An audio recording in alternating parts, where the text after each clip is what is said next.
여러분과 함께 계속해서 압살롬에 대해서 말씀을 나누고 있습니다. 압살롬이 누구입니까? 다윗의 아들이었지만 첫째 형이었던 암논을 죽이고 그가 도망가서 그술에서 외할아버지와 함께 지내다가 다윗이 불러서 이렇게 돌아온 자 아닙니까? 그리고 2년 동안이나 예루살렘에 돌아왔지만 다윗을 만나지는 못합니다. 왜냐하면 다윗이 벌칙으로 또한 벌로 그를 가택 연금시키고 만나주지 않았기 때문에 그러합니다. 하지만 다윗의 태도는 미온적이었습니다. 압살롬에게 심판을 선언하거나 또한 그의 잘못을 지적하고 또한 그를 품어주지 못했기 때문에 상당히 어정쩡한 자세에 있었다고 지난주간 한 말씀을 드린 적이 있습니다. 압살롬은 그럼에도 불구하고 참 영악한 자입니다. 그가 2년 동안 답답했는 나머지 꾀를 냅니다. 어떤 꾀냐면 오늘 본문 이전에 나왔던 14장에 나오는 말씀들인데 그가 기회가 없다면 기회를 만들어가는 자가 이 압살롬임을 우리는 알게 되는데 어떤 꾀를 품게 되냐면 고의적으로 다윗의 장군이었던 요압의 밭을 불을 태웁니다. 그 불을 태우면 요압이 자기를 만나주지 않겠습니까? 그때에 내가 다윗을 만나겠노라고 이야기해 준 것이죠. 그 이야기를 들은 다윗은 그것을 허락하게 됩니다. 결국에는 그 다윗 앞에 압살롬이 서게 됩니다. 다윗을 만나는 기회가 만들어졌지만 그 관계는 아직 서먹서먹하고 또한 아직까지 마음을 열지 않은 관계였습니다. 어떻게 하냐면 말씀을 보면 알 수 있습니다. 사무엘하 14장 33절 말씀인데 같이 한번 읽어볼까요? 시작. 요압이 왕께 나아가서 그에게 아뢰매 왕이 압살롬을 부르니 그가 왕께 나아가 그 앞에서 얼굴을 땅에 대어 그에게 절하매 왕이 압살롬과 입을 맞추니라. 얼굴을 땅에 대어 그에게 절하고 왕이 압살롬과 입을 맞추니라. 이 장면 속에서 여러분들은 온전한 아버지와 아들의 관계로 여겨지십니까? 사실 온전한 모습이 아닙니다.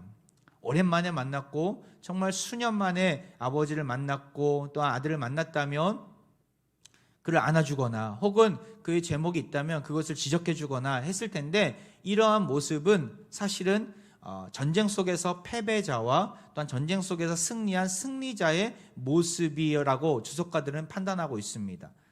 종속국의 그 군주와 또한 그것을 그 나라를 지배하는 그 지배자의 군주가 만나는 장면이라고 주석가들은 표현하고 있는 것이죠. 아버지를 만난 압살롬은 패배자로 여기는 그 아버지를 경험하면서 굴욕을 당합니다. 그리고 그 머릿속에는 내가 아버지를 죽여야 되겠다. 혹은 이 나라를 내가 접수해야 되겠다. 이러한 마음을 품게 되는 것이죠. 그리고 그 바로 직후에 어떤 일이 일어납니까? 그거는 내적으로 이렇게 준비합니다. 사무엘하 15장 1절 말씀인데 그 다음 구절이에요. 같이 한번 읽어볼까요? 시작. 그 후에 압살롬이 자기를 위하여 병거와 말들을 준비하고 호위병 50명을 그 앞에 세우니라. 그 후에 바로 다윗과 만나고 나서 이러한 일을 벌였다라는 것이죠. 그런데 우리가 눈여겨보아야 될 것이 있어요. 병거와 말들을 준비하고 호위병을 그 앞에 이렇게 많은 호위병들을 세운 이유가 뭐라는 거예요? 자기를 위해서 일을 했다라는 거예요. 자기를 위해서. 언제든지 다윗을 공격할 수 있는 정예 부대를 육성하여야 했는데 그것은 자기를 위한 일이었다는 것이죠. 하나님은 모세에게 율법을 쥐어주시면서 앞으로 너희들이 가나안 땅에 왕을 세우게 될 텐데 왕이 지켜야 될 것이 있다라고 명령하시면서 세 가지를 금하십니다. 하나는 은금을 많이 두지 말라. 두 번째는 아내를 많이 두지 말라. 세 번째 마지막으로는 병거를 많이 두지 말라. 이 세 가지를 주십니다. 왜 그렇습니까? 은금이 많아지면 돈이 많아지면 또한 병거가 많아지면 누구를 의지하게 돼요? 그 병거와 은금을 의지하게 된다는 것이요. 신명기 17장 16절에 이렇게 나와 있어요. 그는 병마를 많이 두지 말 것이요 병마를 많이 얻으려고 그 백성을 애굽으로 돌아가게 하지 말 것이며 병마를 두지 말라고 분명히 말씀하셨어요. 하나님을 의지하지 않기 때문에 그 무기를 많이 가지지 말라는 것이죠. 그래서 다윗도 전쟁 가운데 얻은 은금이나 또한 병거들을 많이 두지 않습니다. 자기 주머니에 넣지 않고 전리품을 챙긴 적이 별로 없습니다. 하지만 압살롬은 그렇지 않았다라는 거예요. 사전에 그의 마음 가운데는 이러한 말씀이 없습니다. 병마를 많이 두는 일이 자기를 위한 일이었기 때문에, 자기 자신을 지켜주는 일이었고 그것이 나의 보호막이다라고 생각했기 때문에 그 병마를, 또한 호위병들을 많이 옆에다 두었던 것이죠. 그는 왕이 되기 위한 세상적인 마스터 플랜을 차곡차곡 만들어가고 있습니다. 나아가 분위기도 만들어가고 있습니다. 그는 여론을 움직일 줄 아는 능력이 있었습니다. 그래서 매일 아침 일찍 일어나서 성문에 앉아 있습니다. 왜 성문에 앉아 있냐면 다윗을 만나기 위해서, 혹은 다윗이 세운 재판장들, 전부장, 백부장, 50부장, 10부장을 만나기 위해서 성문에서 기다리고 있는 자들을 먼저 만나려고 압살롬은 성문에 앉아 있는 것이죠. 그리고 성문을 향해서, 그 성을 향해서 가고 있는, 다윗을 향해서 가고 있는 자들에게 이렇게 이야기합니다. 다윗 왕에게는 너의 문제를 해결해 줄 재판장이 없어. 내가 그 재판장이야. 너의 문제를 내가 해결해 줄 수 있어. 그렇게 호언장담하면서 그들을 만나게 됩니다. 그때 만날 때 압살롬의 모습이 참 특이합니다. 한번 볼까요? 15장 5절 말씀 같이 한번 읽어볼까요? 시작. 사람이 가까이 와서 그에게 절하려 하면 압살롬이 손을 펴서 그 사람을 붙들고 그에게 입을 맞추니. 그들이 내가 재판장이야 하니까 그들이 절을 하잖아요. 그럴 때 절할 필요 없어. 그를 손을 펴서 그 사람을 꽉 붙들어주고 그의 뺨에 입을 맞추는 모습들. 얼마나 친근한 모습입니까? 얼마나 온화하고 따뜻한 모습입니까? 이 압살롬은 사람의 마음을 움직일 수 있는 힘이 있던 자였어요. 그래서 백성들의 환심을 사기에 충분한 행위를 보여준 것이죠. 마치 광명의 천사처럼 손을 잡아주고 입을 맞추면서 그들의 이야기를 귀 기울여 들어주고 그것을, 선악을 알게 하며, 또한 잘못된 것을 지적하고, 또한 칭찬을 받을 만한 마땅한 것을 칭찬해주는 그런 모습들이 있었다라는 것이죠. 이 모든 것들이 정말 백성을 사랑하는 마음에 있었을까요? 그렇지 않습니다. 백성을 속이는 일이었어요. 고린도후서에 보면 자기를 광명의 천사로 가장하는 사탄의 모습이 나오는데, 마치 지금 압살롬의 모습이 그러합니다. 자신을 광명의 천사로 꾸미면서 사람들 앞에 서는 것이죠. 왕이 되고자 수단과 방법을 가리지 않는 그 압살롬의 모습을 우리는 알 수 있어야 합니다. 결국 압살롬의 의도대로 그에 대한 좋은 평판들이 점점 늘어나가게 됩니다. 그를 위한 팬클럽까지 아마도 생겼을 것 같아요. 성경은 이렇게 결론 짓습니다. 사무엘하 15장 6절 말씀. 이스라엘 무리 중에 왕께 재판을 청하러 오는 자들마다 압살롬의 행함이 이와 같아서 이스라엘 사람의 마음을 압살롬이 훔치니라. 성경이 참 문학적인 것 같아요.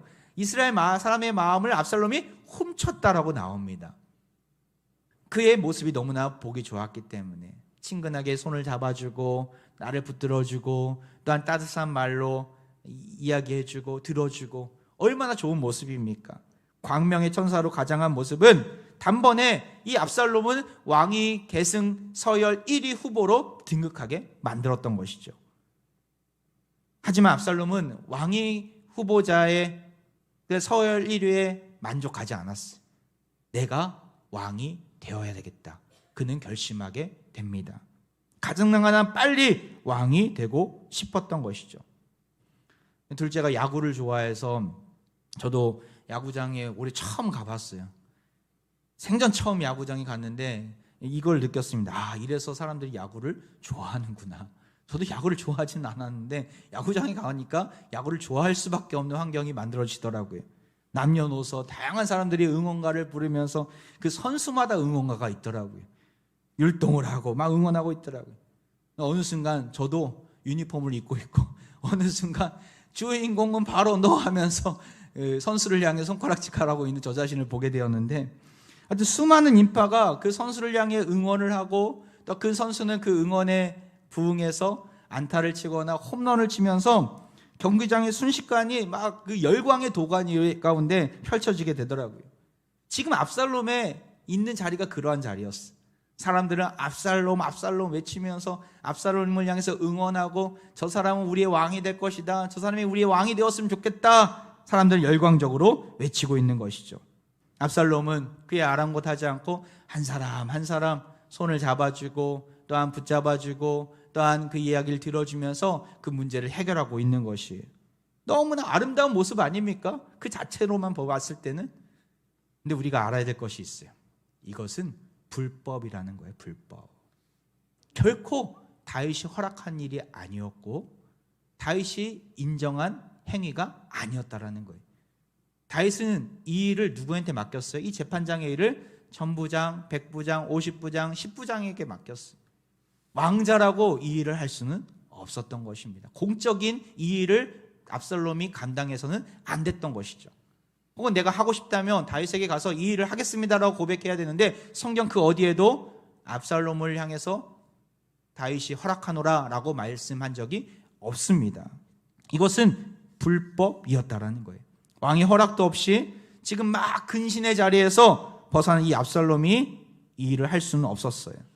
이 일은 불법이었고 다윗의 권위에 도전하는 행위였습니다. 하지만 보통 백성들이 이 사실을 알겠습니까? 모르잖아요. 그래서 다윗왕에게는 없는 친근함이 압살롬에게 느껴지는 거예요. 그래서 백성들이 하나 된 마음이 모아지고 그들의 입술 가운데 어느새 이런 고백이 터져 나오죠. 아, 압살롬이 왕이 되었으면 좋겠다. 영악했던 이 압살롬, 이 일들을 4년이나 행하게 됩니다.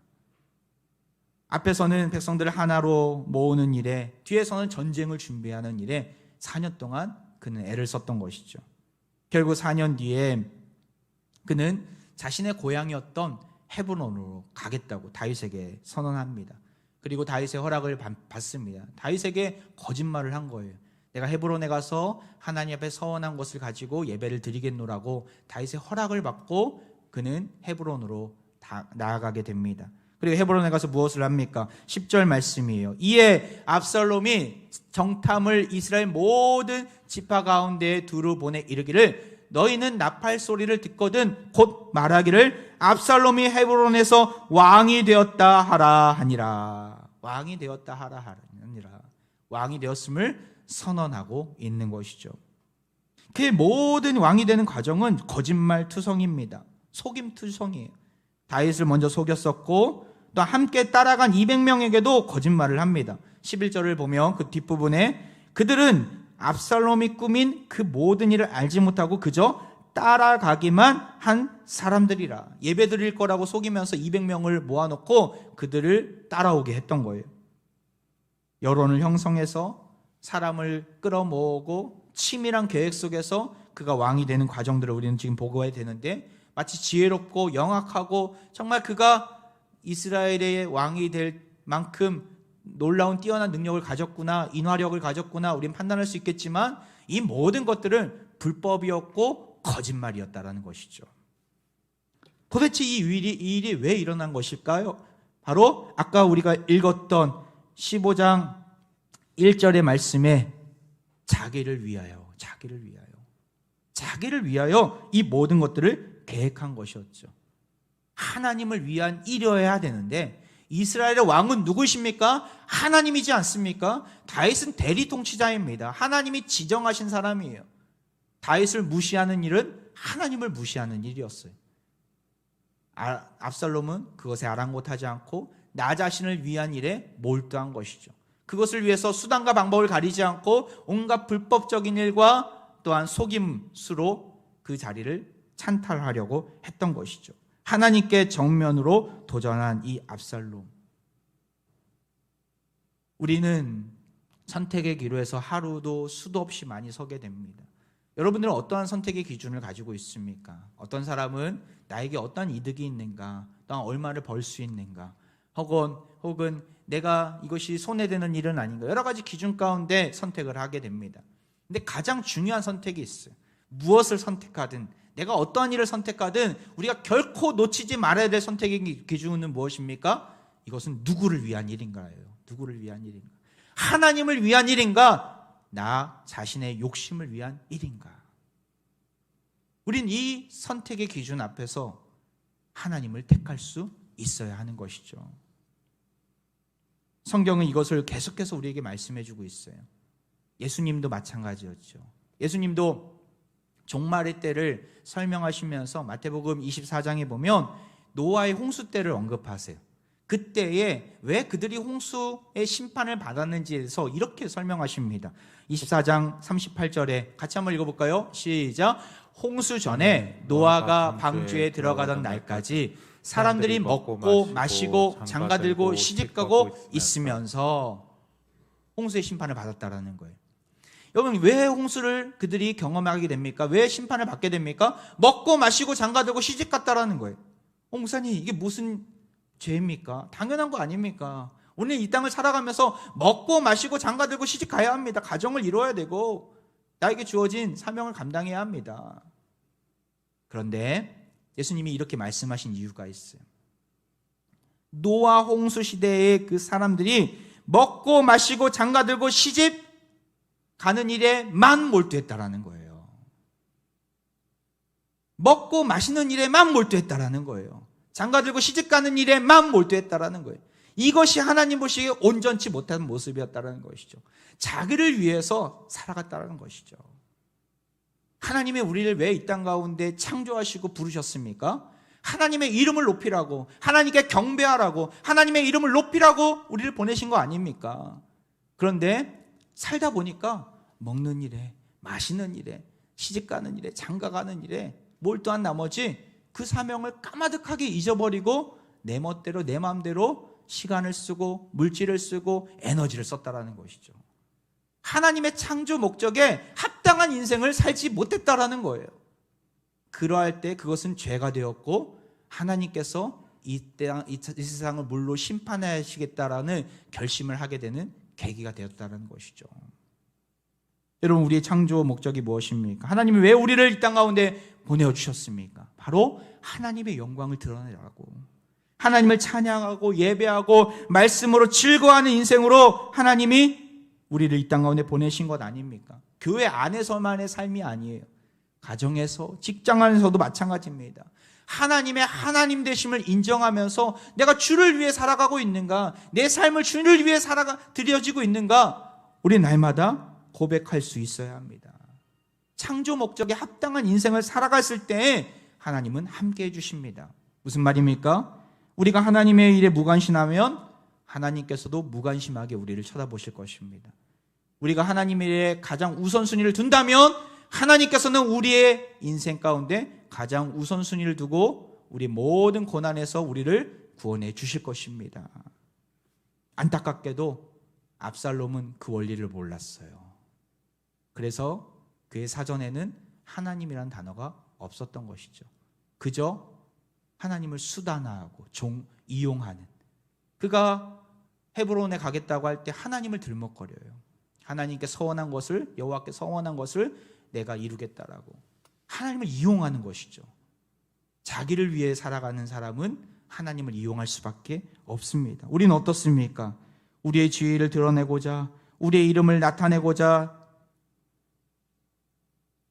거기에 인생을 드린다면 압살롬과 별반 다르지 않는 것이죠. 누가 왕인가? 이 싸움은 구약시대에만 한정되는 말씀이 아닙니다. 예수님이 이 땅 가운데 오셔서 하신 일들을 보면 알 수 있어요. 예수님은 공생애를 시작하기 전에 어디에 들어가십니까? 유월절날 성전에 들어가십니다. 그 안에서 자행되는 여러 더러운 성전 문화들을 퇴치하십니다. 어떠한 문화들이 있었습니까? 요한복음 2장 15절 말씀을 보면 알 수 있습니다. 같이 한번 읽어볼까요? 시작. 노끈으로 채찍을 만드사 양이나 소를 다 성전에서 내쫓으시고 돈 바꾸는 사람들의 돈을 쏟으시며 상을 엎으시고, 헤롯 왕과 대제사장들이 성전에 있었는데 그들은 자신들의 그 직분이, 자신들의 자리를 돈으로 산 사람들이었어. 로마에 돈을 주고 대제사장직을 사고 왕의 직분을 샀던 사람들이었어요. 어마어마한 돈을 바쳤겠죠. 그 돈을 뽑아내려면 백성들로부터 그것을 가져갈 수 있어야만 했습니다. 그래서 성전 안에 제수품, 그러니까 성전 기물들이나 여러 재물들을 판매하는 전매청을 성전 안에 지은 거예요. 그러니까 어떻게 됩니까? 성전 안에 시장 바닥이 돼버린 거예요. 하나님을 돈벌이 수단으로 여겼던 것이죠. 이 사실을 깨뚫고 있었던 예수님은 장사하는 집으로 성전을 만들지 말라라고 하시면서 그 모든 것을 뒤엎으십니다. 그리고 성전을 헐라, 내가 이 성전을 사흘 만에 일으키시겠다라고 말씀하십니다. 무엇을 지금 말씀하시는 거예요? 사흘 만에 예수님의 십자가 사역을 이야기하시는 거예요. 성경 기자는 우리에게 이렇게 이야기하고 있습니다. 21절에 보면 그러나 예수는 성전된 자기의 육체를 가리켜 말씀하신 것이라. 성전된 자기 육체, 예수 그리스도가 곧 성전이라는 것이죠. 예수 그리스도가 곧 성전의 주인이라는 것이죠. 예수 그리스도가 곧 안식일의 주인이라는 것이죠. 이것을 끊임없이 예수님은 드러내고 나타내고 보여주고 계십니다.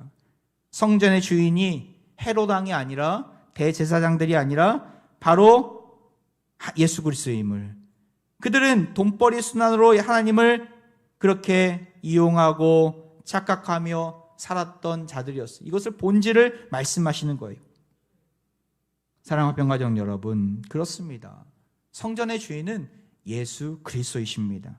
예수님이 우리의 찬양과 경배의 대상이 되어야 합니다. 여러분, 주일날 왜 예배 자리에 나오셨습니까? 물론 예배드리면 하나님께서 주시는 평안이 있고 안식이 있고 쉼이 있기 때문에 우리가 예배 자리에 나오게 됩니다. 하지만 더 궁극적인 것이 있어요. 그건 덤으로 주는 거예요. 덤으로. 누구를 만났을 때요? 주님을 만났을 때. 주님을 만났을 때. 주님의 음성을 들었을 때 우리 마음 가운데 평안이 찾아오고 세상이 줄 수 없는 기쁨이 흘러넘치는 것이죠. 주님을 만났을 때.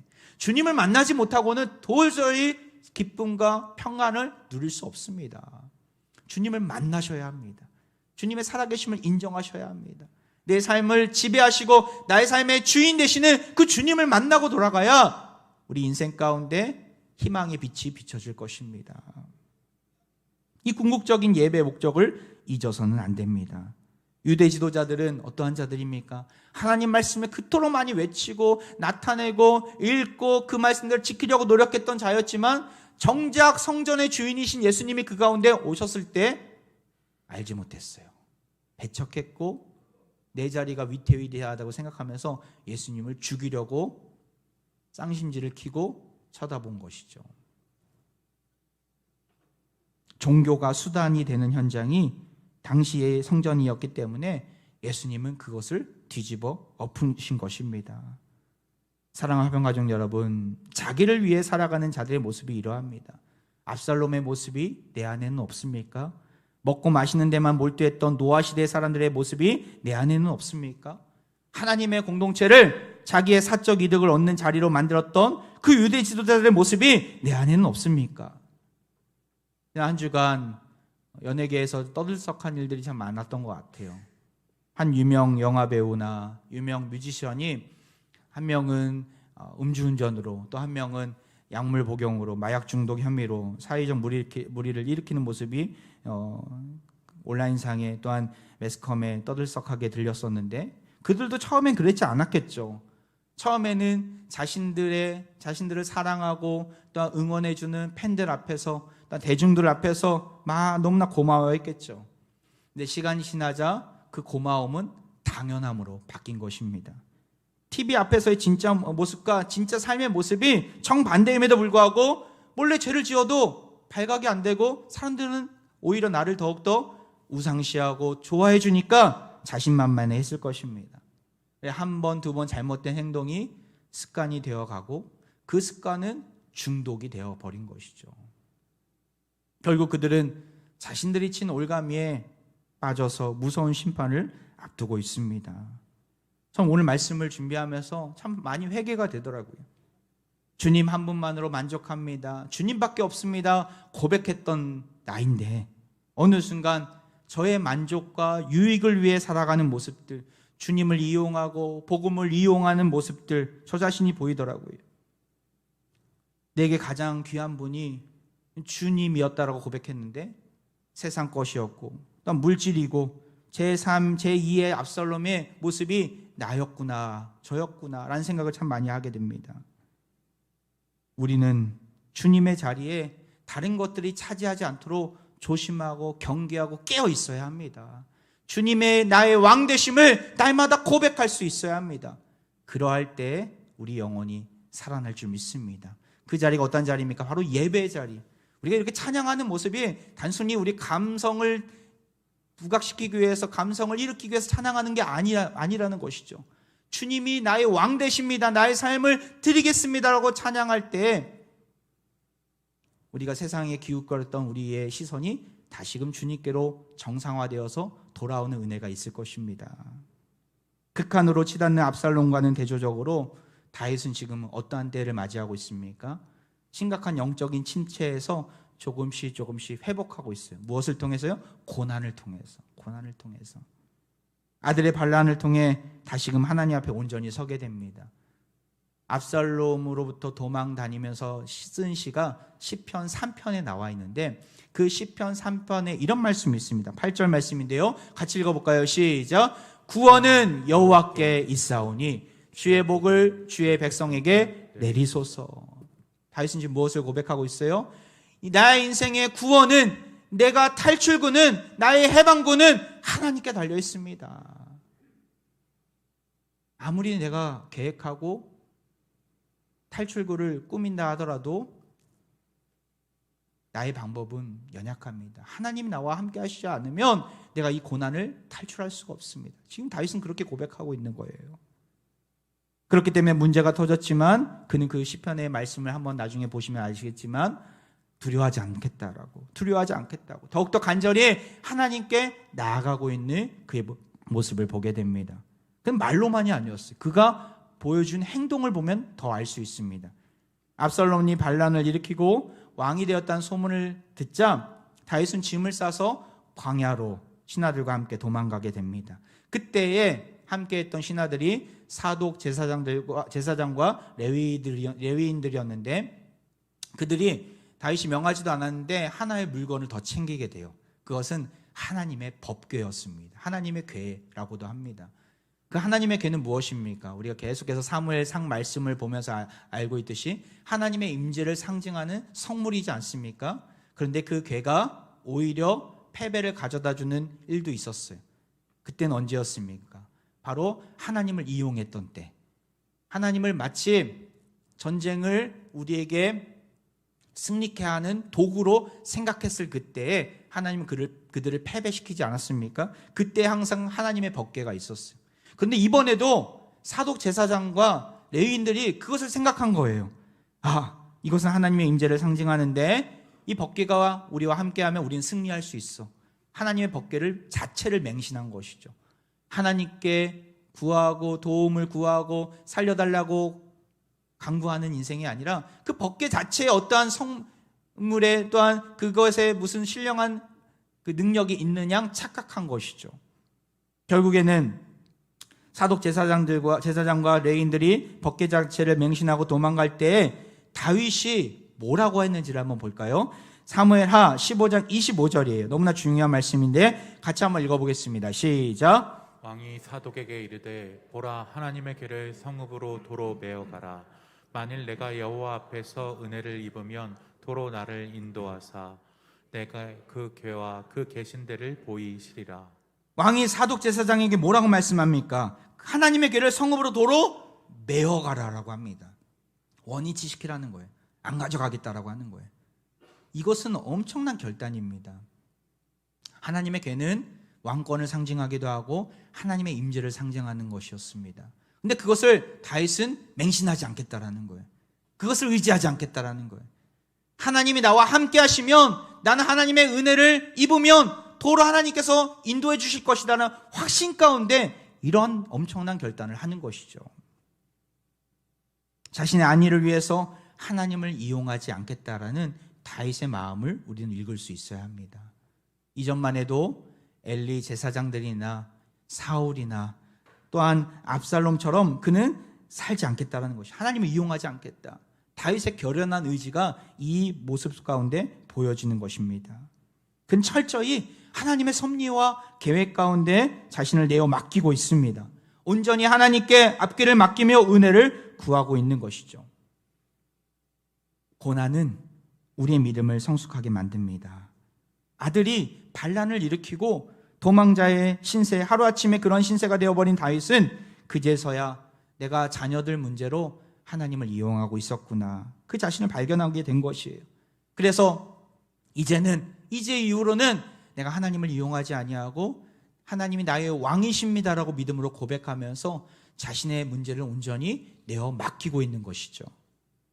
사랑하는 화평가정 여러분, 우리에게도 이런 믿음이 있기를 원합니다. 우리가 망하도록 하나님은 우리를 내버려 두는 분이 아니십니다. 착각하지 마세요. 우리가 고통이 있다고 우리가 고통 가운데 신음하도록 하나님은 우리를 나 몰라라 하는 분이 아니십니다. 그럼 고난을 왜 주십니까? 바로 하나님 앞에서 온전히 서라고 주시는 것이죠. 주님을 처음 만난 그때 내가 주를 위해 살겠노라고 고백한 그 순간을 회복하라고 고난을 주실 때가 있습니다. 그때에 불평과 불만이 아닌 하나님께 나의 인생의 주도권을 내어 맡기시길 바랍니다. 하나님의 주권을 내어 인정하고 하나님보다 내가 앞서지 않겠습니다, 믿음으로 고백하시길 바랍니다.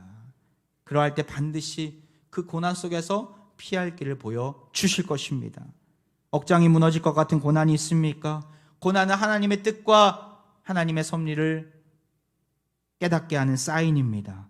고난이 있다고 주님이 내밀어 주신 손을 뿌리치지 마시고 주님을 손을 붙잡고 낙심하지 않고 일어나기를 소망합니다.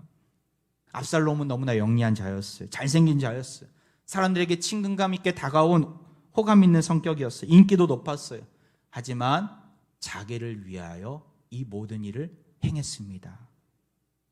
하나님을 왕의 자리에 끌어내리고 스스로 왕이 되고자 했던 자였죠. 이 모든 것은 하나님 보시기에 너무나 악한 모습이었어요. 반면 다윗은 고난을 통해 다시금 초심으로, 기본으로 돌아갑니다. 보이는 법궤를 맹신하며 하나님을 이용하지 않습니다. 주님의 주님 되심을 인정하며 하나님의 은혜가 있다면 나는 회복될 거야라는 믿음을 가지고 담대히 광야길을 떠나게 됩니다. 내 안에 압살롬의 모습이 있지는 않습니까? 이 시간 정말 주님 앞에 불쌍히 여겨달라고 긍휼을 구하시길 바랍니다. 내 인생의 왕의 자리에, 우리 가정의 왕의 자리에 그 어떤 것도 갖다 놓지 않기를 원합니다. 심지어는 나 자신조차 그 자리에 있지 않기를 원합니다. 누가 있어야 합니까? 그 왕의 자리에 우리 주님이 앉게 되기를 원합니다.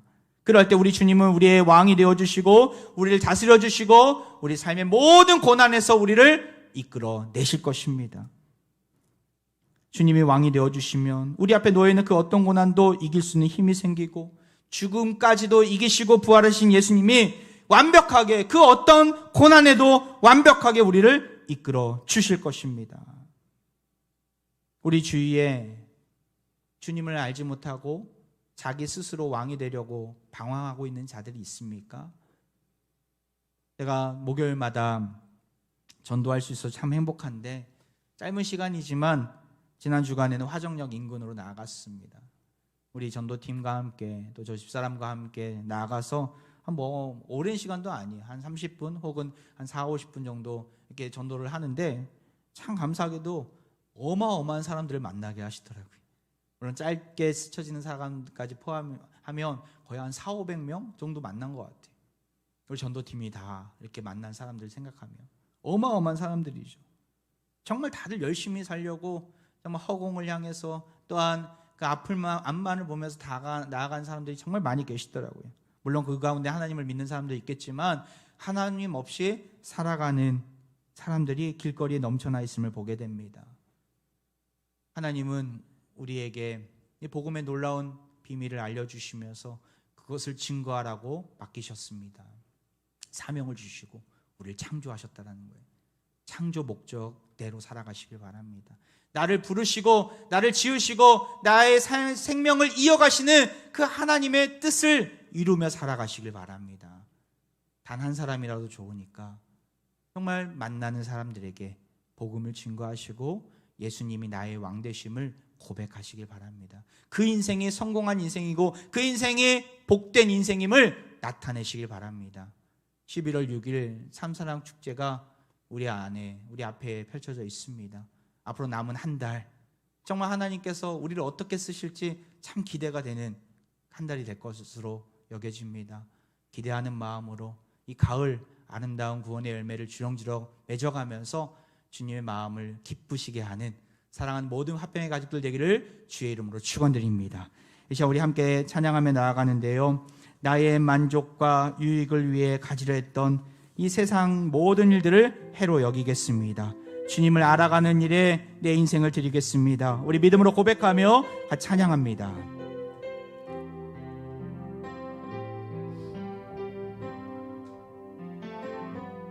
나의 만족과 유익을 위해 가지려 했던 세상 일들 이제 모두 다 해로 여기고 주님을 위해 다 내 안에 가장 귀한 것, 내 안에 가장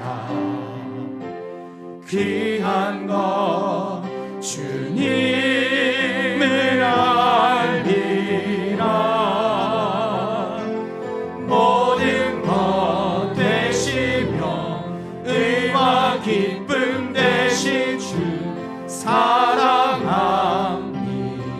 우리 2절입니다. 부활의 능력 체험하면서 부활의 능력 체험 주의 고난에 동참하겠습니다. 주의 고난에 동참하고 주의 죽으신 오늘 밤 그의 생명에 참여하겠습니다. 그의 생명에 참여한 내 안에 가장 귀한 것, 내 안에 가장 귀한 것 주님을 알리라. 모든 것 되시며 의와 기쁨 되신 주 사랑합니다. 다시 한번 고백합니다. 내 안에 가장 귀한 것, 내 안에 가장 귀한 것 주님을 알리라.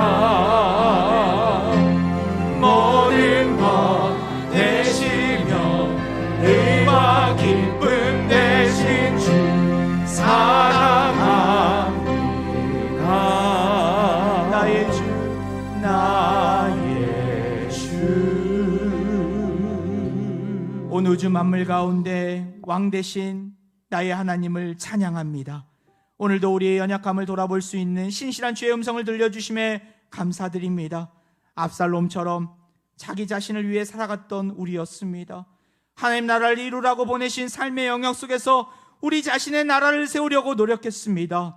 압살롬과 같이 어리석은 우리를 불쌍히 여겨 주옵소서. 하나님께서 주신 은사와 물질, 시간, 건강 모든 것을 이제부터는 주를 위해 쓰겠습니다. 주님 오시는 그날까지 가정과 직장 안에서 삶의 터전 속에서 아름다운 하나님 나라를 세워가겠습니다.